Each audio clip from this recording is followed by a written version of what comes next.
Phone पनि उठाएन।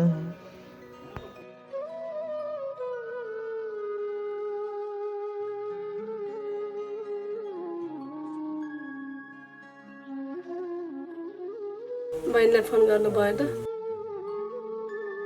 गरेको उठाएन। गरिबको फोन कहाँ उठाउँछ र? सबैले बलेको आगो टाप्छन् भनेको त हो रहेछ बुढो। आफूसँग सम्पत्ति छ त सबै छ, नत्र कोही हुँदैन।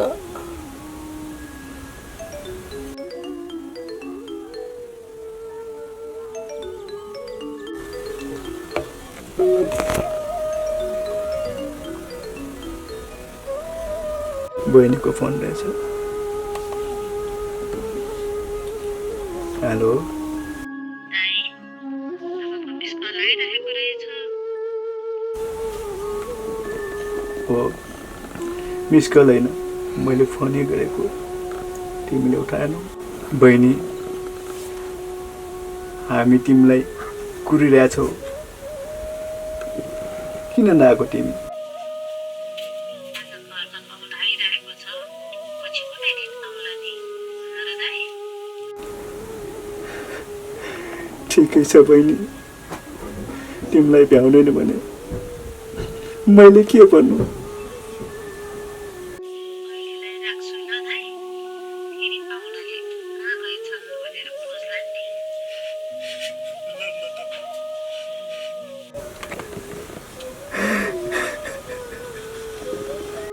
बा किन रुनु भएको? फोन आउने रे? बाबु छोरा, तिम्रो फुपूको धेरै काम छ रे, अहिले आउनु पाउँदैन रे। निलो, तिमीले भनेको कुरा हो रहेछ। छन् गेरा सबै मेरी, छैनन् गेरा सबै तेरी।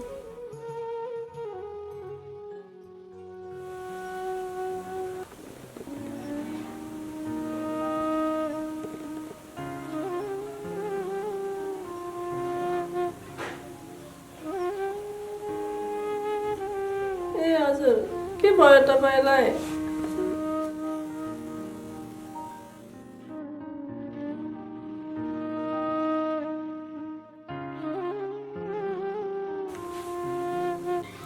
के भयो हजुरलाई? तपाईँ यसरी पहिलाको कुरा सम्झेर नरुनुहोस् न। अहिले छोरोले पनि काम गर्न थालेको छ, तपाईँ यसरी किन पेलिनु हुनुहुन्छ?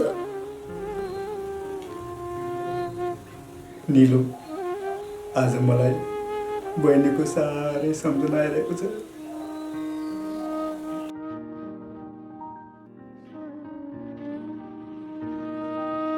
हजुरले मात्रै सम्झेर के गर्नु? बहिनीले पनि सम्झिनु पर्यो नि।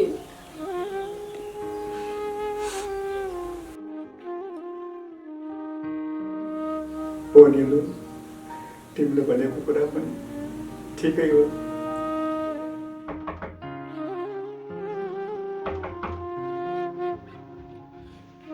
त्यहाँ को हो?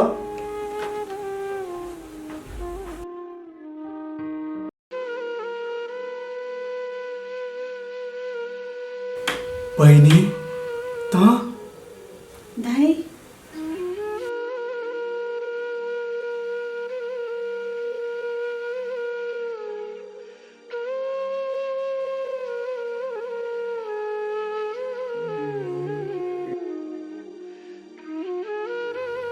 पितै हो बहिनी।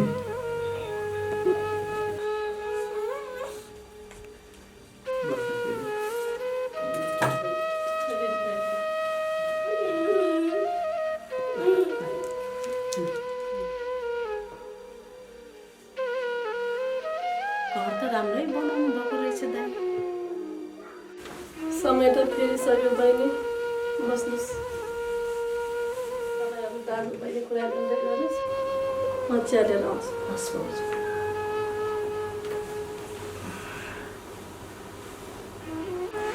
बहिनी, त्यो बेला मैले तिमीलाई कति बोलाएँ, तिमीलाई समय मिलेन। अनेकले बहाना गर्नुहुन्थ्यो, आज कसरी फुर्सद मिलाएर आयो? त्यसो नगर्नुहोस् न दाइ। मलाई मात्र तपाईँको माया नलागेको होइन नि दाइ। त्यो बेला तपाईँको हालत देखेर मलाई आउन अप्ठ्यारो पनि लागिरहेको थियो। किनभने दाइ म तपाईँलाई त्यतिखेर सहयोग गर्ने क्षमता पनि थिएन दाइ। मलाई पैसा चाहिएको होइन बहिनी, तिम्रो सान्त्वना र सहयोग चाहिएको हो। मेरो ठुलो गल्ती भयो दाइ, मलाई माफ गरिदिनु होइन भयो। बहिनी। अनि बहिनी ज्वाइँको हालखबर के छैन? ज्वाइँ के गरी हुनुहुन्छ नि? तपाईँको ज्वाइँ यता हुनुहुन्छ, मेरो फुपाजु। ओहो ज्वाइँ साहब नमस्ते। नमस्ते दाइ। आउनुहोस् बस्नुहोस् ज्वाइँ साहब।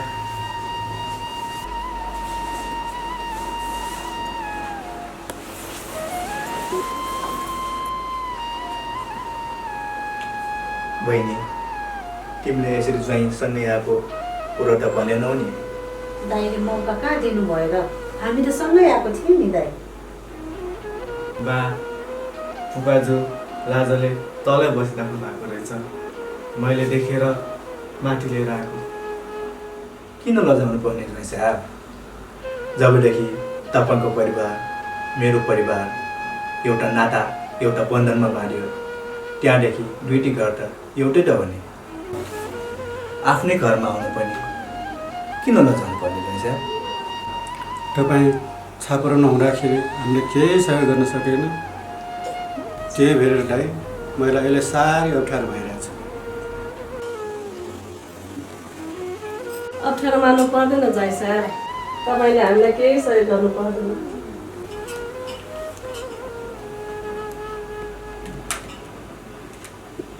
तपाईँहरू बेला बेला आउनुभयो भने हामी त्यसै खुसी हुन्छौँ। चलिनुहोस् ज्वाइँ साहब।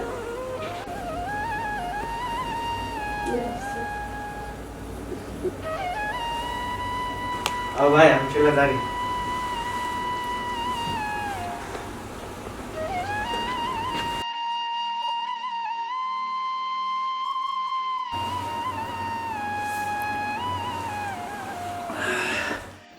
पैसा नै सबै थोक होइन ज्वाइँ साहब। हामीले त्यस्तो आश पनि गरेका छैनौँ।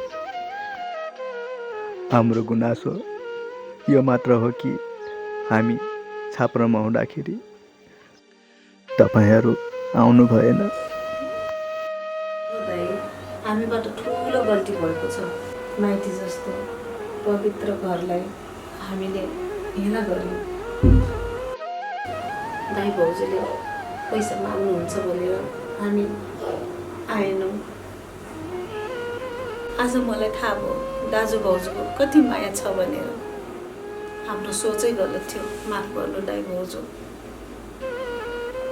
खाजा रेडी भइसक्यो, सबैजना खान आउनुहोस्।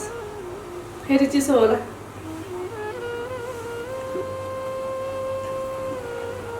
जाऊ बहिनी, हेर्नुहोस् ज्वाइँ साहब।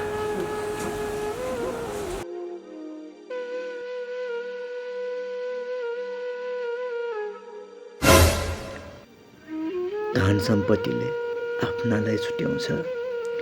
मान्छे कहिले बदलिन्छ थाहा हुँदैन। कहिले पनि गरिब भनेर हेला नगरौँ, गरिबको पनि पालो आउँछ।